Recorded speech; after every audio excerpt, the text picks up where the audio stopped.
Chapter 22 Merry Christmas At length, towards noon, upon the final dismissal of the ship's riggers, and after the Pequod had been hauled out from the wharf, and after the ever-thoughtful Charity had come off in a whale-boat, with her last gift, a nightcap for Stubb, the second mate, her brother-in-law, and a spare Bible for the steward, after all this, the two captains, Peleg and Bildad, issued from the cabin, and turning to the chief mate, Peleg said, "Now, Mr. Starbuck, are you sure everything is all right? Captain Ahab is all ready. Just spoke to him. Nothing more to be got from shore, eh? Well, call all hands, then. Muster 'em aft here, blast 'em." "No need of profane words, however great the hurry, Peleg," said Bildad. "But away with thee, friend Starbuck, and do our bidding." How now? Here, upon the very point of starting for the voyage, Captain Peleg and Captain Bildad were going it with a high hand on the quarter-deck, just as if they were to be joint commanders at sea, as well as, to all appearances, in port. And as for Captain Ahab, no sign of him was yet to be seen. Only, they said, he was in the cabin. But then the idea was, that his presence was by no means necessary in getting the ship under way, and steering her well out to sea. Indeed, as that was not at all his proper business, but the pilot's, and as he was not yet completely recovered, so they said, therefore Captain Ahab stayed below. And all this seemed natural enough, especially as in the merchant service many captains never show themselves on deck for a considerable time after heaving up the anchor, but remain over the cabin table, having a farewell merry-making with their shore friends, before they quit the ship for good with the pilot. But there was not much chance to think over the matter, for Captain Peleg was now all alive. He seemed to do most of the talking and commanding, and not Bildad. "Aft here, ye sons of bachelors!" he cried, as the sailors lingered at the mainmast. "Mr. Starbuck, drive 'em aft!" "Strike the tent there," was the next order. As I hinted before, this whalebone marquee was never pitched except in port, and on board the Pequod for 30 years the order to strike the tent was well known to be the next thing to heaving up the anchor. "Man the capstan! Blood and thunder, jump!" was the next command, and the crew sprang for the handspikes. Now, in getting under way, the station generally occupied by the pilot is the forward part of the ship. And here Bildad, who, with Peleg, be it known, in addition to his other officers, was one of the licensed pilots of the port, he being suspected to have got himself made a pilot in order to save the Nantucket pilot fee to all the ships he was concerned in, for he never piloted any other craft, Bildad, I say, might now be seen actively engaged in looking over the bows for the approaching anchor, and at intervals singing what seemed a dismal stave of psalmody to cheer the hands at the windlass, who roared forth some sort of chorus about the girls in Booble Alley, with a hearty good will. Nevertheless, not 3 days previous, Bildad had told them that no profane songs would be allowed on board the Pequod, particularly in getting under way, and Charity, his sister, had placed a small, choice copy of Watts in each seaman's berth. Meantime, overseeing the other part of the ship, Captain Peleg ripped and swore astern in the most frightful manner. I almost thought he would sink the ship before the anchor could be got up. Involuntarily I paused on my handspike and told Queequeg to do the same, thinking of the perils we both ran in starting on the voyage with such a devil for a pilot. I was comforting myself, however, with the thought that in pious Bildad might be found some salvation, spite of his 777th lay, when I felt a sudden sharp poke in my rear, and turning round was horrified at the apparition of Captain Peleg in the act of withdrawing his leg from my immediate vicinity. That was my first kick. "Is that the way they heave in the merchant service?" he roared. "Spring, thou sheephead, spring, and break thy backbone. Why don't ye spring, I say, all of ye? Spring! Quohog! Spring, thou chap with the red whiskers! Spring there, Scotch-cap! Spring, thou green pants! Spring, I say, all of ye, and spring your eyes out!"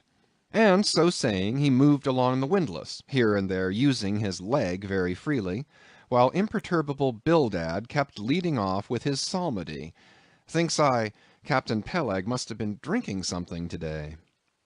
At last the anchor was up, the sails were set, and off we glided. It was a short, cold Christmas, and as the short northern day merged into night, we found ourselves almost broad upon the wintry ocean, whose freezing spray cased us in ice as in polished armor. The long rows of teeth on the bulwarks glistened in the moonlight, and like the white ivory tusks of some huge elephant, vast curving icicles depended from the bows. Lank Bildad, as pilot, headed the first watch, and ever and anon, as the old craft deep-dived into the green seas, and sent the shivering frost all over her, and the winds howled, and the cordage rang, his steady notes were heard. Sweet fields beyond the swelling flood stand dressed in living green, so to the Jews old Canaan stood, while Jordan rolled between. Never did those sweet words sound more sweetly to me than then. They were full of hope and fruition. Spite of this frigid winter night in the boisterous Atlantic, spite of my wet feet and wetter jacket, there was yet, it then seemed to me, many a pleasant haven in store, and meads and glades so eternally vernal that the grass shot up by the spring, untrodden, unwilted, remains at midsummer. At last we gained such an offing that the two pilots were needed no longer. The stout sailboat that had accompanied us began ranging alongside. It was curious and not unpleasing how Peleg and Bildad were affected at this juncture, especially Captain Bildad. For loath to depart yet, very loath to leave for good a ship bound on so long and perilous a voyage, beyond both stormy capes, a ship in which some thousands of his hard-earned dollars were invested, a ship in which an old shipmate sailed as captain, a man almost as old as he, once more starting to encounter all the terrors of the pitiless jaw, loath to say good-bye to a thing so every way brimful of every interest to him, poor old Bildad lingered long, paced the deck with anxious strides, ran down into the cabin to speak another farewell word there, again came on deck, and looked to windward, looked towards the wide and endless waters, only bounded by the far-off, unseen eastern continents, looked toward the land, looked aloft, looked right and left, looked everywhere and nowhere, and at last, mechanically coiling a rope upon its pin, convulsively grasped stout Peleg by the hand, and holding up a lantern, for the moment stood gazing heroically in his face, as much to say, "Nevertheless, friend Peleg, I can stand it. Yes, I can." As for Peleg himself, he took it more like a philosopher. But for all his philosophy, there was a tear twinkling in his eye when the lantern came too near. And he, too, did not a little run from cabin to deck, now a word below, now a word with Starbuck, the chief mate.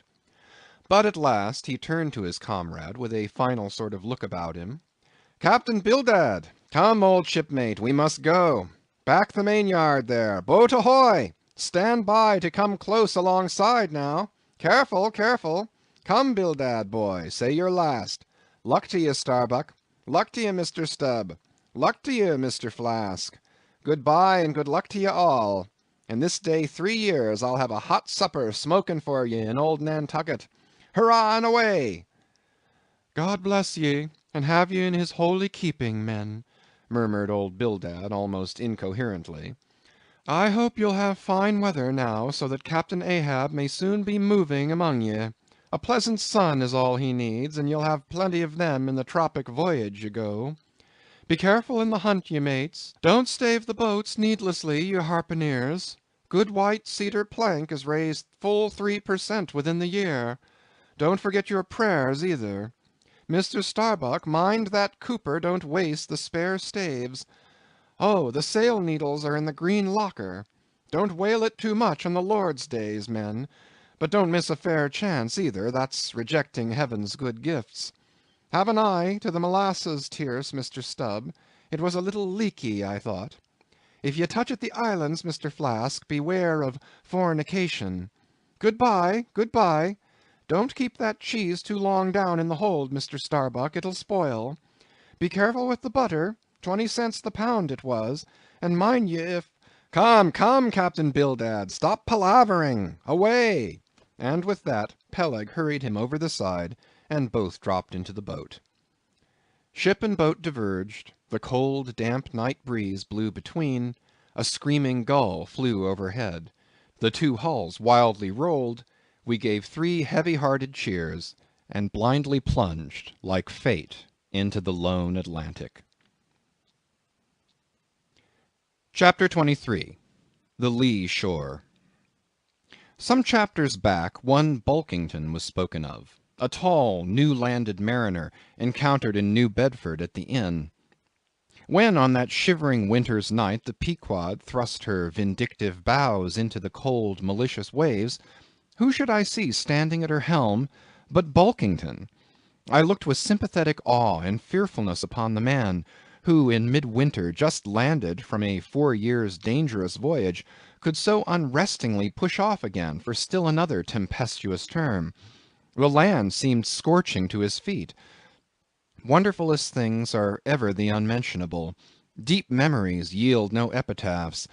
This 6-inch chapter is the stoneless grave of Bulkington. Let me only say that it fared with him as with the storm-tossed ship that miserably drives along the leeward land. The port would fain give succor. The port is pitiful. In the port is safety, comfort, hearthstone, supper, warm blankets, friends, all that's kind to our mortalities. But in that gale, the port, the land, is that ship's direst jeopardy. She must fly all hospitality. One touch of land, though it but graze the keel, would make her shudder through and through. With all her might she crowds all sail off-shore. In so doing, fights against the very winds that fain would blow her homeward, seeks all the lashed sea's landlessness again, for refuge's sake forlornly rushing into peril, her only friend, her bitterest foe. Know ye now, Bulkington? Glimpses do you seem to see of that mortally intolerable truth, that all deep, earnest thinking is but the intrepid effort of the soul to keep the open independence of her sea, while the wildest winds of heaven and earth conspire to cast her on the treacherous, slavish shore? But as in landlessness alone resides highest truth, shoreless, indefinite as God, so better it is to perish in that howling infinite than be ingloriously dashed upon the lee, even if that were safety. For worm-like then, oh, who would craven crawl to land? Terrors of the terrible! Is all this agony so vain? Take heart, O Bulkington! Bear thee grimly, demigod! Up from the spray of thy ocean perishing, straight up leaps thy apotheosis. Chapter 24. The Advocate.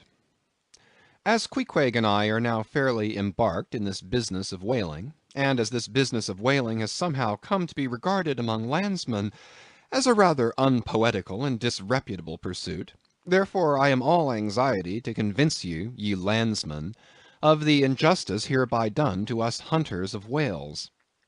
In the first place, it may be deemed almost superfluous to establish the fact that among people at large the business of whaling is not accounted on a level with what are called the liberal professions. If a stranger were introduced into any miscellaneous metropolitan society, it would but slightly advance the general opinion of his merits were he presented to the company as a harpooneer, say, and if in emulation of the naval officers he should append the initials S.W.F., sperm whale fishery, to his visiting card, such a procedure would be deemed preeminently presuming and ridiculous. Doubtless one leading reason why the world declines honoring us whalemen is this: they think that at best our vocation amounts to a butchering sort of business, and that when actively engaged therein we are surrounded by all manner of defilements. Butchers we are, that is true. But butchers also, and butchers of the bloodiest badge, have been all the martial commanders whom the world invariably delights to honor.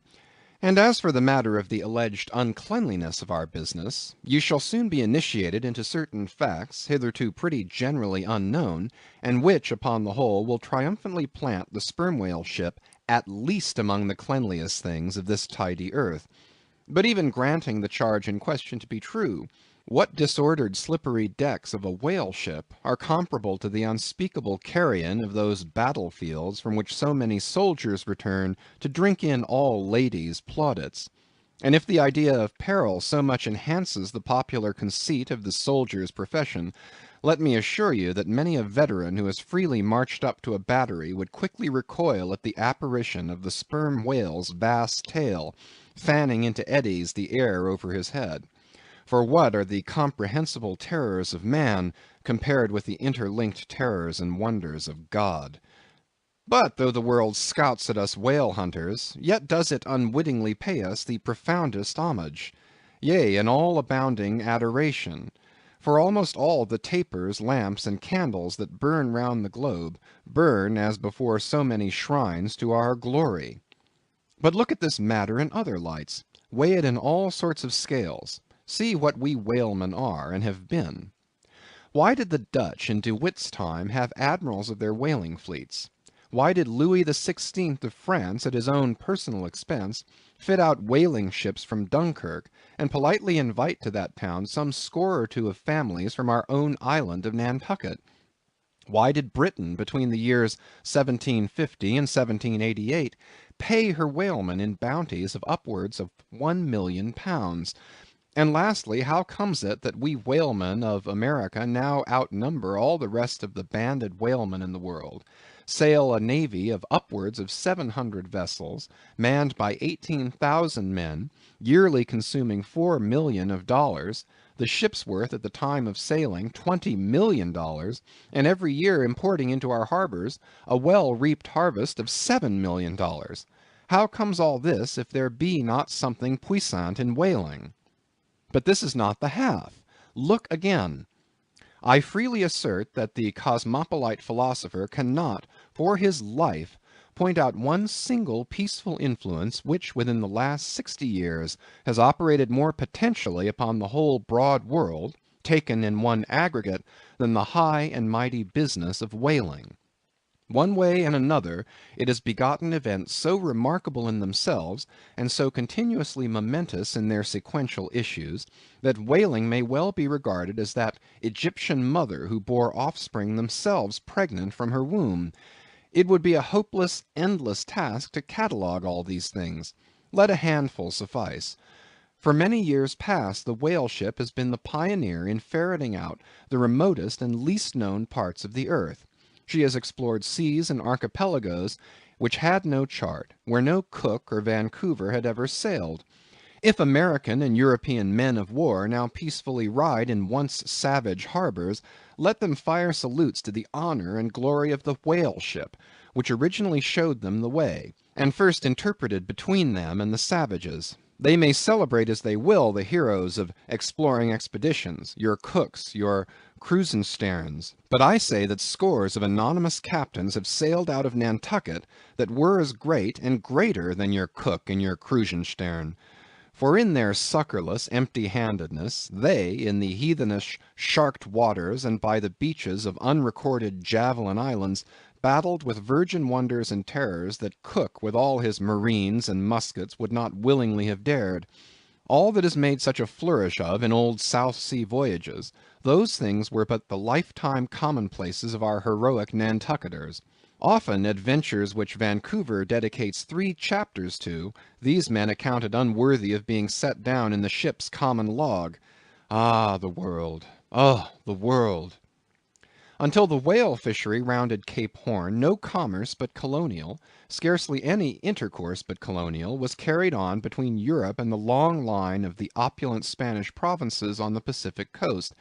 It was the whalemen who first broke through the jealous policy of the Spanish crown touching those colonies, and, if space permitted, it might be distinctly shown how from those whalemen at last eventuated the liberation of Peru, Chile, and Bolivia from the yoke of old Spain, and the establishment of eternal democracy in those parts. That great America on the other side of the sphere, Australia, was given to the enlightened world by the whalemen. After its first blunder-born discovery by a Dutchman, all other ships long shunned those shores as pestiferously barbarous. But the whale ship touched there. The whale ship is the true mother of that now mighty colony. Moreover, in the infancy of the first Australian settlement, the emigrants were several times saved from starvation by the benevolent biscuit of the whale ship luckily dropping an anchor in their waters. The uncounted isles of all Polynesia confess the same truth, and do commercial homage to the whale ship that cleared the way for the missionary and the merchant, and in many cases carried the primitive missionaries to their first destinations. If that double-bolted land, Japan, is ever to become hospitable, it is the whale ship alone to whom the credit will be due, for already she is on the threshold. But if, in the face of all this, you still declare that whaling has no aesthetically noble associations connected with it, then I am ready to shiver 50 lances with you there, and unhorse you with a split helmet every time. The whale has no famous author, and whaling no famous chronicler, you will say. The whale no famous author, and whaling no famous chronicler? Who wrote the first account of our Leviathan? Who but mighty Job? And who composed the first narrative of a whaling voyage? Who but no less a prince than Alfred the Great, who with his own royal pen took down the words from Other, the Norwegian whale hunter of those times, and who pronounced our glowing eulogy in Parliament? Who but Edmund Burke? True enough, but then whalemen themselves are poor devils. They have no good blood in their veins. No good blood in their veins? They have something better than royal blood there. The grandmother of Benjamin Franklin was Mary Morrell, afterwards by marriage Mary Folger, one of the old settlers of Nantucket, and the ancestress to a long line of Folgers and harpooneers, all kith and kin to the noble Benjamin, to this day darting the barbed iron from one side of the world to the other. Good again, but then all confess that somehow whaling is not respectable. Whaling not respectable! Whaling is imperial. By the old English statutory law, the whale is declared a royal fish. Oh, that's only nominal. The whale himself has never figured in any grand, imposing way. The whale never figured in any grand, imposing way! In one of the mighty triumphs given to a Roman general upon his entering the world's capital, the bones of a whale, brought all the way from the Syrian coast, were the most conspicuous object in the symboled procession. Footnote. See subsequent chapters for something more on this head. End of footnote. Grant it, since you cite it, but say what you will, there is no real dignity in whaling. No dignity in whaling! The dignity of our calling the very heavens attest. Cetus is a constellation in the south. No more, drive down your hat in the presence of the Czar and take it off to Queequeg. No more, I know a man that in his lifetime has taken 350 whales. I account that man more honorable than that great captain of antiquity who boasted of taking as many walled towns. And as for me, if by any possibility there be any as yet undiscovered prime thing in me, if I shall ever deserve any real repute in that small but high hushed world which I might not be unreasonably ambitious of, if hereafter I shall do anything that, upon the whole, a man might rather have done than to have left undone, if at my death my executors, or more properly my creditors, find any precious manuscripts in my desk, then here I prospectively ascribe all the honor and the glory to whaling, for a whale ship was my Yale College and my Harvard. Chapter 25. Postscript. In behalf of the dignity of whaling, I would fain advance naught but substantiated facts, but after embattling his facts, an advocate who should wholly suppress a not unreasonable surmise, which might tell eloquently upon his case, such an advocate, would he not be blameworthy? It is well known that at the coronation of kings and queens, even modern ones, a certain curious process of seasoning them for their functions is gone through. There is a salt cellar of state, so called, and there may be a castor of state. How they use the salt precisely, who knows? Certain I am, however, that a king's head is solemnly oiled at his coronation, even as a head of salad. Can it be, though, that they anoint it with a view of making his interior run well, as they anoint machinery? Much might be ruminated here concerning the essential dignity of this regal process, because in common life we esteem but meanly and contemptibly a fellow who anoints his hair, and palpably smells of that anointing. In truth, a mature man who uses hair oil, unless medicinally, that man has probably got a quaggy spot in him somewhere. As a general rule, he can't amount to much in his totality. But the only thing to be considered here is this. What kind of oil is used at coronation? Certainly it cannot be olive oil, or macassar oil, nor castor oil, nor bear's oil, nor train oil, nor cod liver oil. What then can it possibly be but sperm oil in its unmanufactured, unpolluted state, the sweetest of all oils? Think of that, ye loyal Britons! We whalemen supply your kings and queens with coronation stuff.